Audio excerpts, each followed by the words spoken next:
Cap à présent sur la région du centre-ouest où le ministre de la Santé était en tournée. Il y a rencontré les agents de son département pour s'approprier les difficultés liées à la gestion des carrières, aux infrastructures, à la logistique et à la gratuité des soins. Promesse est faite par le ministre en charge de la Santé pour une résolution de ses préoccupations. Urbain Benito Somé, Maïmouna Traoré. Le ministre de la Santé et de l'Hygiène publique à l'écoute des agents de santé exerçant dans la région du centre-ouest. Sans langue de bois, ils ont exprimé leurs besoins et leurs difficultés. Des difficultés qui sont liées entre autres à la gestion des carrières, aux infrastructures, au matériel roulant, à la gratuité des soins. La gratuité est effective, mais maintenant c'est les médicaments qui manquent. Le remboursement surtout. Ensuite, on a parlé aussi des logements. Parce qu'en effet, au niveau de l'éducation, ils ont pu transférer les ressources, les logements au niveau des collectivités.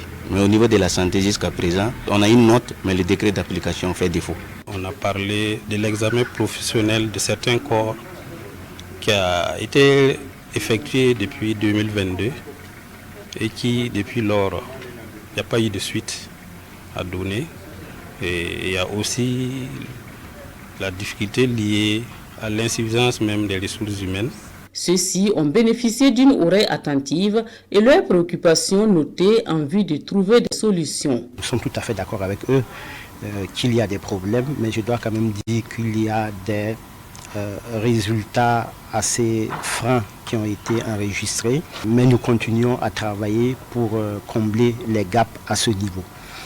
Pour la question du paiement des indemnités de logement, c'est un dossier sur lequel nous travaillons et dans les prochains mois, très certainement que nous allons soumettre ce dossier à qui de droit. Sur la question de la gratuité, c'est vrai, il y a une certaine irrégularité en termes de virement des fonds de la gratuité, mais là aussi nous travaillons à faire en sorte que les virements soient le plus réguliers possible. Selon le ministre de la Santé et de l'Hygiène publique, le gouvernement investit 25 milliards de francs CFA par an dans la mise en œuvre de la gratuité des soins.